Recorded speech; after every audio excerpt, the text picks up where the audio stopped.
She stood in front of 100 people and pointed at me. She said, "Someone please remove this embarrassing man from my event."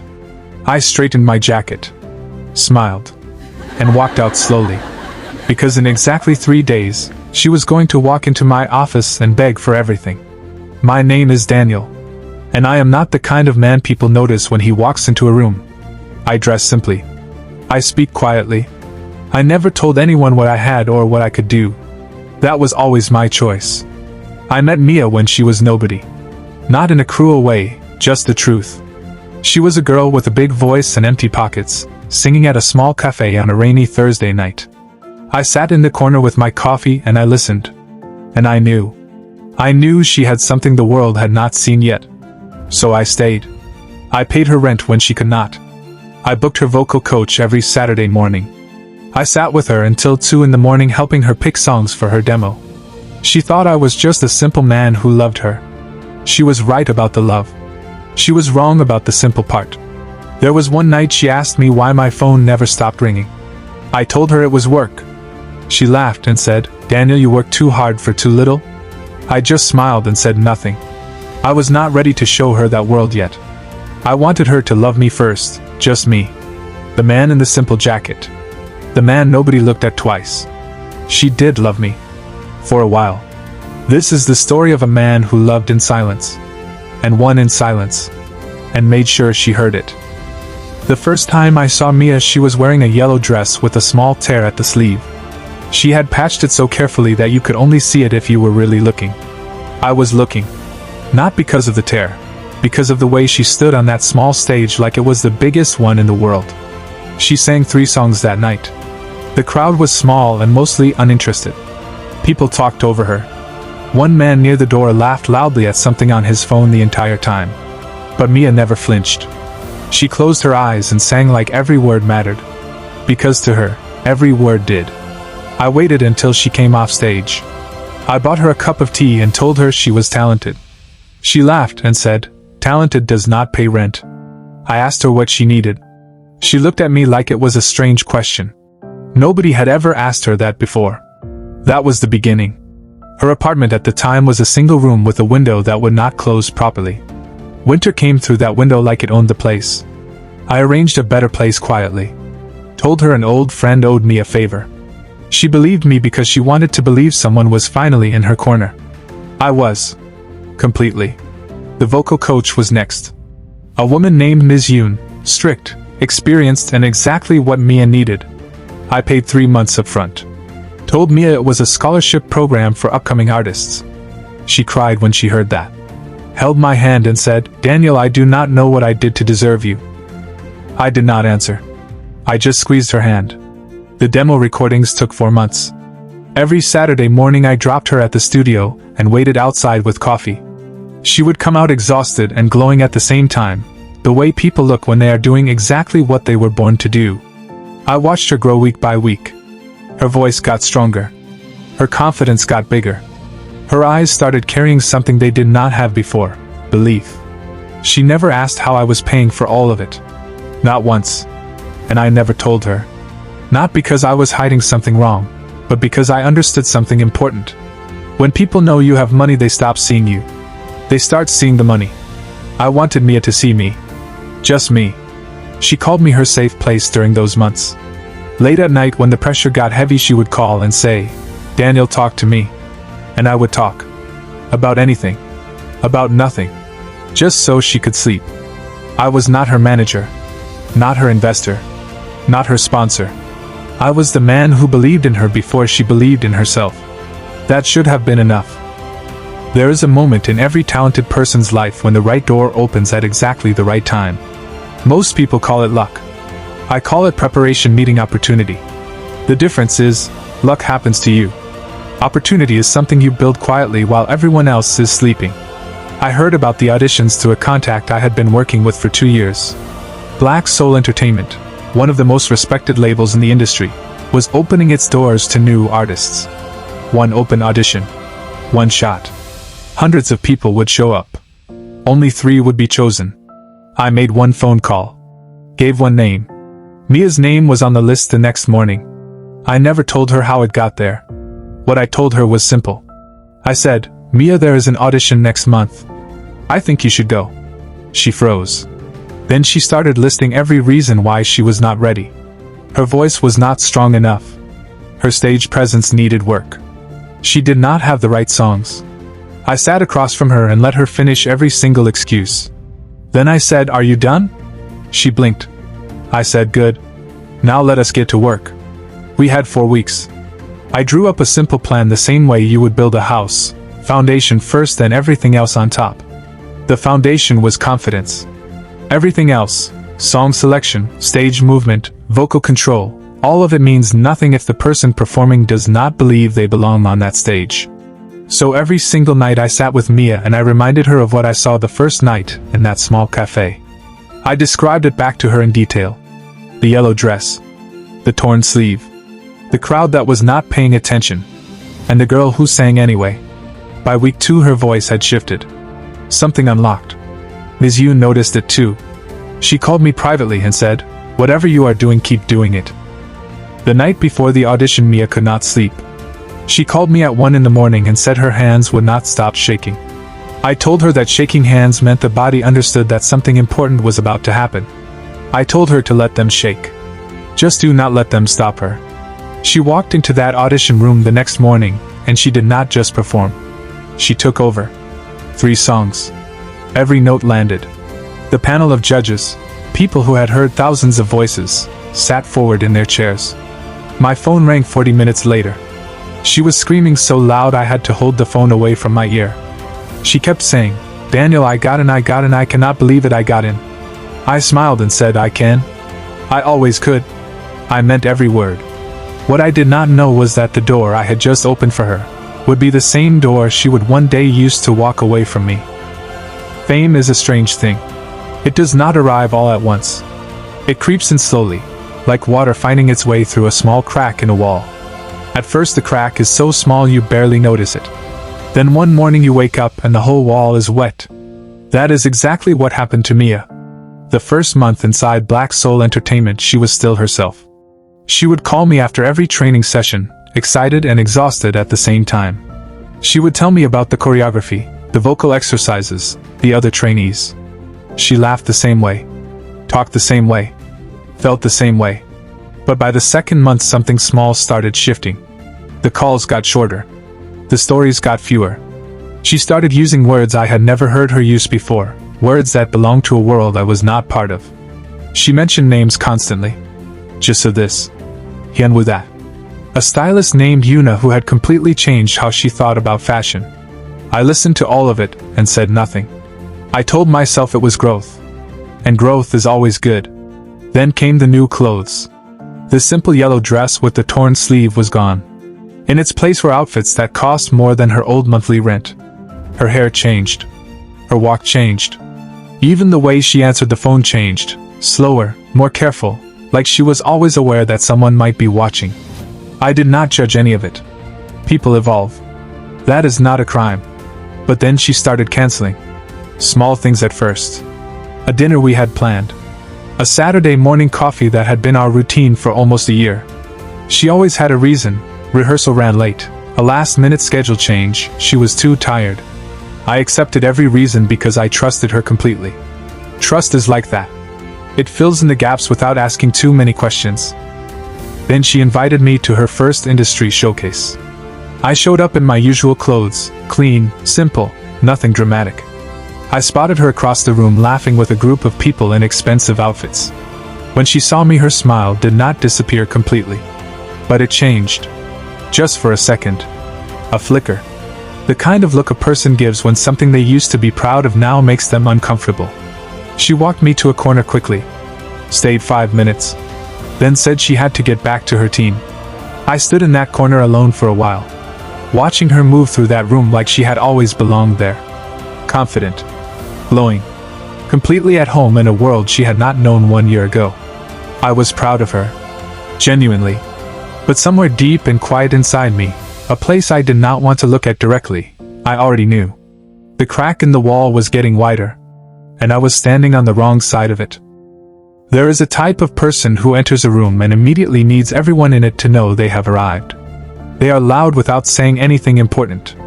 They shine without producing any real light. They are attractive in the way that cheap jewelry is attractive, bright and convincing from a distance.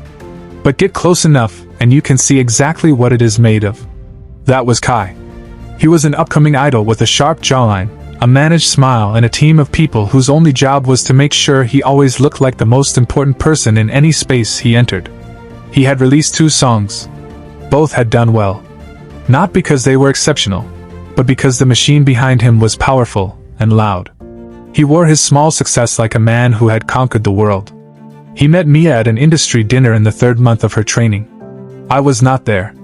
I was never invited to those dinners anymore. From what I later pieced together, he walked straight up to her, told her she was the most talented new artist he had seen in years, told her she deserved to be at the top, told her that people like her did not need to hold on to things that were pulling them backwards. Things. He called people like me things. And Mia listened. I do not say that with anger. I say it with the clarity of a man who has had a long time to think about it. Mia was at a point in her life where she was becoming someone new every single day. And Kai said exactly the words that new person needed to hear. He was flashy where I was quiet. He was loud where I was still. He offered her a reflection of the world she was stepping into. I was still a reflection of the world she was trying to leave behind. The calls stopped gradually. 1 missed call became 2. 2 became 5. 5 became silence. I told myself she was busy. I told myself the industry was demanding. I told myself she just needed time. Then one Tuesday evening my phone lit up with a message. Not a call. A message. 12 words. I think we should stop. You and I are in different worlds now. I read it once. Just once. I did not read it again. I did not call. I did not reply. I did not sit on the floor or stare at the ceiling or ask the universe why.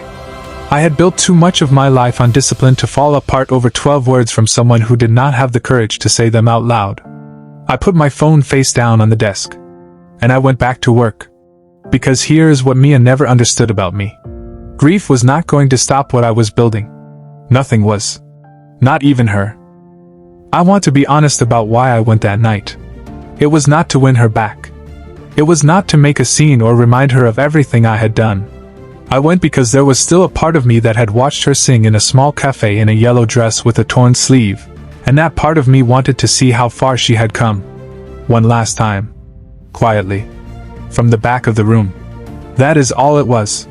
Her first major public showcase was held at one of the most beautiful event spaces in the city. Glass walls. Soft lighting. The kind of room that makes everyone inside it feel important. There were cameras, industry people, journalists and fans pressed against the barriers outside.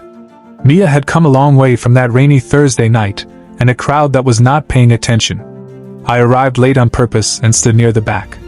I wore what I always wear, clean, simple, nothing that asks for attention. I watched her take the stage and I felt something settle in my chest. Pride. Genuine and uncomplicated. Whatever had happened between us, she had worked hard for this moment, and she deserved it completely. She performed 2 songs. She was extraordinary. I was already turning to leave when I saw Kai lean close to her at the side of the stage. He said something in her ear and his eyes were pointed directly at me. Mia followed his gaze across the room. Our eyes met for just a second. I gave her a small nod. The kind that says, I see you. I am proud of you. Nothing more. She looked away. Then she walked to the microphone. The room quieted down, expecting her to introduce her next song. Instead, she looked toward the back of the room. Toward me. And in a clear, calm voice that carried to every corner of that beautiful glass space, she said, "Security, please remove that man. He does not belong here." For one full second nobody moved. Then the laughter started. Quiet at first. Then louder. Kai was smiling with his arms crossed. People around me shifted away like I was something embarrassing left behind by accident. I stood completely still. Then I reached up slowly and straightened my jacket. I looked at her one last time across that crowded room. And I smiled. Not a painful smile. Not a broken smile. The smile of a man who has just been shown something he needed to see. I turned and walked out. Slowly. Without a single word. The cold air outside hit my face the moment the doors closed behind me. I stopped walking. Just for a moment. and one tear came. Just one. It was not for me. It was for the girl in the yellow dress who used to call me her safe place. Then I wiped it away. And I never looked back. There is something powerful about silence. Not the silence of a man who has nothing to say. The silence of a man who knows exactly what is coming and has decided to let time do the talking for him. That kind of silence is not empty. It is full. It is patient. It is the quietest form of power there is. After that night I went back to my life without missing a single step. I want you to understand something about the way I am built. I did not grow what I have by reacting to every painful thing that happened to me. I grew it by keeping my eyes forward no matter what was happening around me. Emotion is human. But discipline is a choice. And I had been choosing discipline every single day since I was old enough to understand that nobody was coming to save me. I had to build my own table. My own room. My own world. And I had. 3 days after the showcase, 2 documents arrived on my desk on the same morning. The first was Mia's contract renewal. Her initial deal with Black Soul Entertainment was coming to its end. Her numbers were good. Her growth had been steady.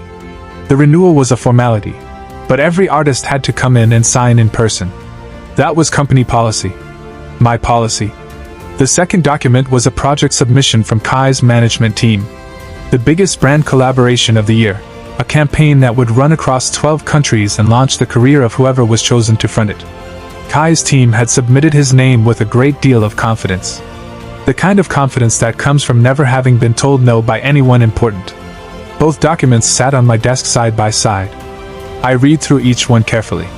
Then I set them down, straightened them so the edges lined up perfectly, and I pressed the button on my intercom. My assistant's voice came through clearly. I told her to schedule both appointments for the same morning. Same day. Back to back. I stood up and walked to the window. The city stretched out below me, busy and loud and completely unaware of the small quiet moment that was about to happen in this office. I looked at my reflection in the glass for a moment. Clean suit. Simple watch. The same man I had always been. Just with a much bigger view. Behind me on the office door, in clean precise lettering that had been there for 2 years, were 4 words that Mia had never once thought to ask about. Daniel Park, CEO, Black Soul Entertainment. The same company that had held her audition. The same company that had trained her. The same company whose name was on every contract she had ever signed. My intercom buzzed softly. My assistant's voice was calm and professional. She said, "Sir, a Miss Mia and a Mr. Kai are here for their appointments." I walked back to my desk. Sat down slowly. Adjusted my jacket one last time. And I said, "Send them in." They were laughing when they walked in. That is the detail I remember most clearly. Not the expensive clothes or the confident posture or the way Kai had his hand resting casually on Mia's shoulder like she was something he owned. It was the laughter. Easy and careless and completely unaware of where they were standing. The door opened and they stepped inside still mid-conversation. Kai was saying something and Mia had her head tilted back with a wide smile. The kind of smile I had not seen directed at me in a very long time. Then they saw me. The laughter stopped the way a song stops when the power goes out. Sudden. Complete. The smile on Mia's face did not disappear slowly, it simply vanished. Her eyes moved from my face to the desk to the office around her, and I watched the understanding arrive in stages. Like lights turning on in a dark building 1 floor at a time. Kai recovered faster than she did. That is what arrogance does. It protects a person from reality just long enough to make the fall worse. He stepped forward and straightened up to his full height. His voice came out sharp and dismissive. He said he was here for his project confirmation and did not have time for whatever this was. I did not stand up. I did not raise my voice. I simply opened the file on my desk and turned it around so it faced him. 3 contract violations clearly documented. 1 pending lawsuit from a former collaborator. All filed. All verified. All sitting in a neat stack in a folder with his name on the front. I let him read. I gave him time. Then I slid a single sheet across the desk toward him and said, "We will not be renewing your contract. The brand project has been assigned to another artist.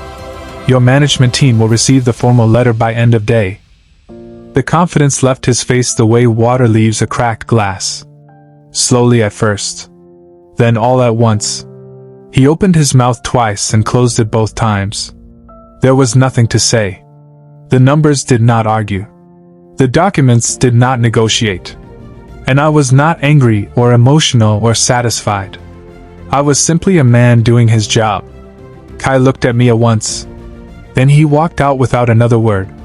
The office was very quiet after the door closed. Mia was shaking. I could see it in her hands, the same hands that used to hold mine across a small cafe table. I looked at her for a long moment without speaking. Then I picked up her renewal contract and I said, "I built this company the same way I loved you." In silence. "You just never paid attention." She opened her mouth. Nothing came out. I uncapped my pen. And I signed her renewal. Not because I still loved her.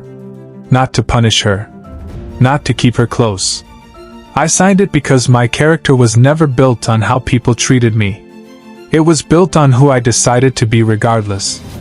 I slid the signed contract across the desk. Then I looked back at my screen. The meeting was over. She was still standing there shaking and I was already completely calm. Some people spend their whole lives chasing the wrong kind of power. The loud kind. The flashy kind. The kind that needs an audience to feel real. The most powerful thing I did that day was not expose Kai. It was not the signed contract, or the corner office, or the city view behind me. It was the fact that when she finally saw everything, I felt nothing I was not already at peace with. The parking lot was cold, and very still. Mia was sitting on a small concrete step near the entrance with her bag on her lap and her eyes on the ground. Kai's car was already gone. Of course it was.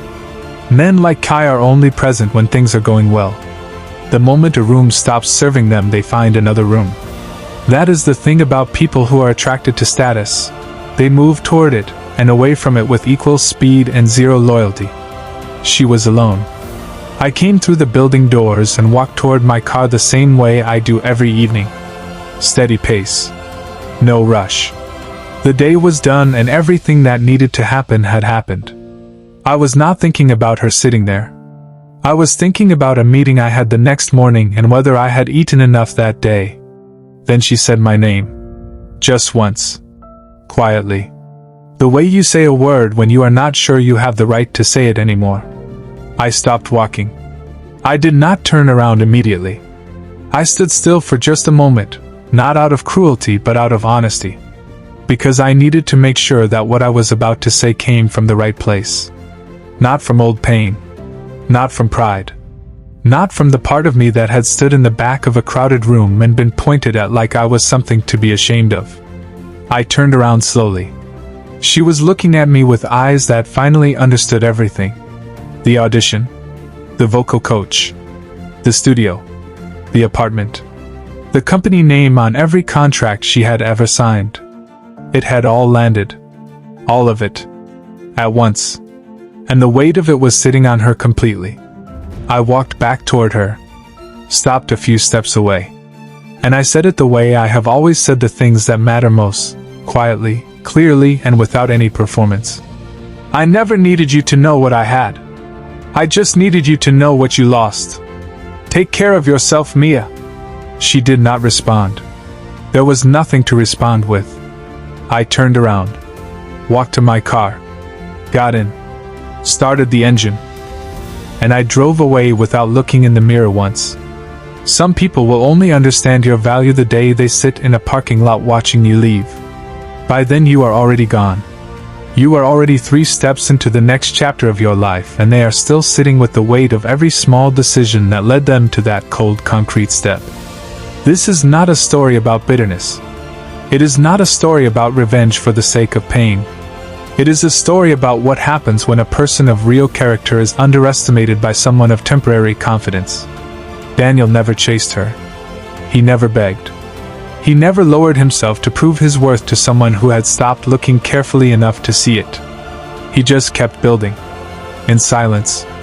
The way he always had. If this story felt familiar, if you have ever loved someone quietly and been dismissed loudly, then you already know someone like Daniel. Share this with them.